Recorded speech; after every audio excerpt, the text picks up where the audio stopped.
नमस्कार मित्रों, अनिल जी, संजय जी मेरे साथ हैं। मित्रों, आज पार्टी के राष्ट्रीय कार्य समिति का दूसरी दिवस है।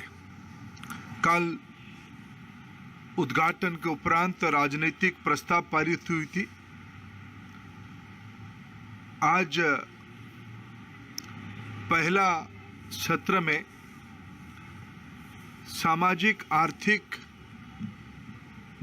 संकल्प पत्र अभी पारित हो रहा है।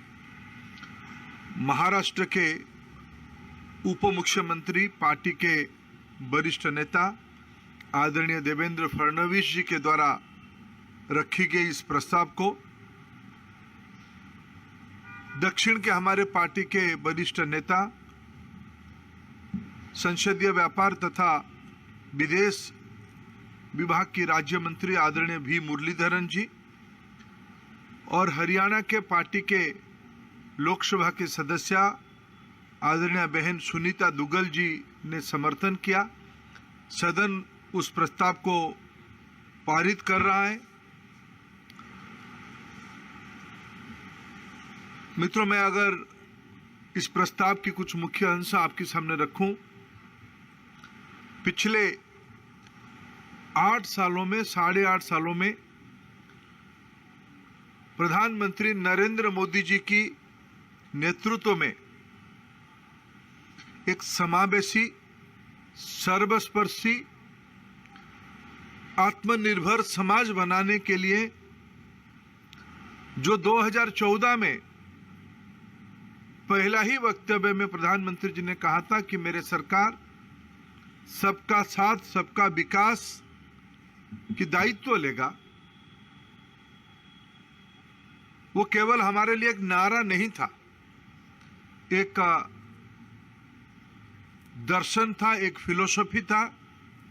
पिछले 8 सालों में विशेष करके आर्थिक पक्ष हो या उस आर्थिक नीतियों के कारण उत्पन्न सामाजिक प्रभाव हो, जिसमें समाज अधिकार की विषय रखने वाला समाज, हक की लड़ाई लड़ने वाला समाज आज आत्मनिर्भरता की ओर बढ़ी है, सशक्तिकरण की ओर बढ़ी है, एम्पावरमेंट की ओर बढ़ी है। एंटाइटलमेंट से एम्पावरमेंट की एक सफल प्रवास मोदी जी की कुशल नीति, विचार स्पष्टता और सटीक क्रियान्वयन के कारण विश्व की इस कठिन परिस्थिति में भी मित्रों, देश की केवल समस्या नहीं रहा, दुनिया की सभी देशों ने कोविड से ग्रसित हुआ। आज हम अगर थोड़ा पलट के दिखते हैं, कोविड की सफल प्रबंधन की कई आयाम आज सामने आता है, जिसमें उल्लेख करने लायक विषय है स्वदेशी टीका। आज देश की 219 करोड़ लोगों को लग चुकी है। 30 करोड़ टीका हमने बाहर भी भेजा है। ये अपने आप में भारत को सशक्तिकरण करना, एम्पावर करना, आत्मनिर्भर करना, सरकार की नीति कारण वो दिन हम लोग ना भूले। कोरोना की शुरुआत के दिनों में प्रधानमंत्री स्वयं, जिसको कहते हैं, हेड ऑन किया था।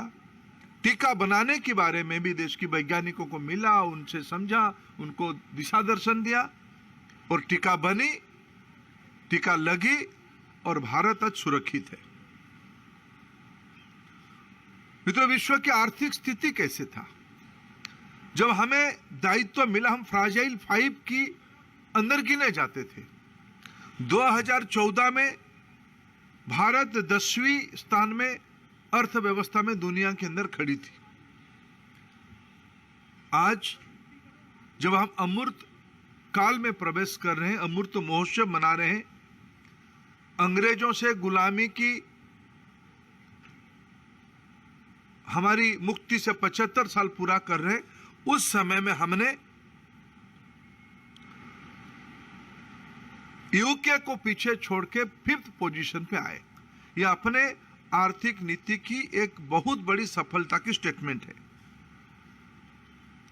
कोरोना की कष्ट काल में भारत की एक भी व्यक्ति भूखा ना रहे, इसके बारे में हमने दायित्व लिया। मोदी जी ने योजना बनाई, चिंता की। आज खाद्य सुरक्षा योजना के उपरांत 5 किलो चावल और 1 किलो दाल देश की जनता को, 80% जनता को दिया गया। और आज तो संपूर्ण मुफ्त में खाद्य सुरक्षा व्यवस्था, जो कुछ मूल्य होता था उसको शून्य करके बिना मूल्य की व्यवस्था कर दी गई है। आज विश्व की सकल जीडीपी के घरेलू उत्पादन में भारत 2014 में जब 2.6% कंट्रीब्यूशन कर रहा था, वो आज बढ़ के 3.5% तक पहुंची है। मित्रों, ये इससे बढ़िया संजोग आजादी के अमृत महोत्सव की अवसर पे कुछ नहीं हो सकता है। देश में जीएसटी कलेक्शन बढ़ी है। 2014 और 22 की अगर हम तुलना करें, लगभग 22.6% टैक्स कलेक्शन बढ़ी है। उस आर्थिक सशक्तिकरण के कारण वो पैसा गया कहां? आज जिला केंद्र में डायलिसिस हो रहे देश में, हार्ट स्टेंट और अन्य जरूरी हेल्थ रिलेटेड वस्तुओं की कीमत घटी है। देश में 5,000 से ज्यादा जन औषधि केंद्र खुले गए हैं। आज देश की 16 करोड़ छोटे उद्यमी 7,74,000 करोड़ रुपया की मदद मुद्रा योजना में सरकार की कारण ले पाए हैं। पेंशन, ग्रेच्युटी, इसकी एक नया पैमाना आज खड़ा हुआ है। मध्य वर्गीय लोगों की घर बनाने की आकांक्षा के लिए ऋण देने की स्लैब को बढ़ाया गया और सुविधा उपलब्ध करवाया गया है। किसानों की बारे में समग्रता से चिंता करना, किसान की मार्केटिंग फैसिलिटी बढ़े, किसान की उत्पादित चीजों को सटीक मूल्य मिले, इसकी कई योजनाओं को आज सामने लाया गया है।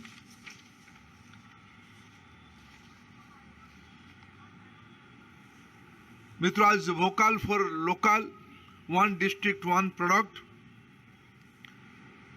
आज सरकार की एक प्राथमिक नीति बन चुकी है। अर्थनीति के Bharatmala, Sagarmala, dedicated freight corridor, उड़ान, भारत ब्रॉडबैंड नेटवर्क, ये सब के कारण देश की 21st सेंचुरी इंफ्रास्ट्रक्चर, रास्ते थे, बंदरगाह था, विमान अड्डा था, लेकिन आज हवाई चप्पल वाला भी हवाई जहाज में बैठे भारत के अंदर इनलैंड वाटर को बढ़ाते हुए क्रूज टूरिज्म डेवलप हो। यह सिर्फ किताबी बातें अभी नहीं रहा है, यह सब देश के अंदर जिला केंद्र, कमिश्नरेट, हेडक्वार्टर में यह उसका अनुभव देश की मध्य वर्गीय नागरिक, सामान्य नागरिक लेना शुरू कर दिया है।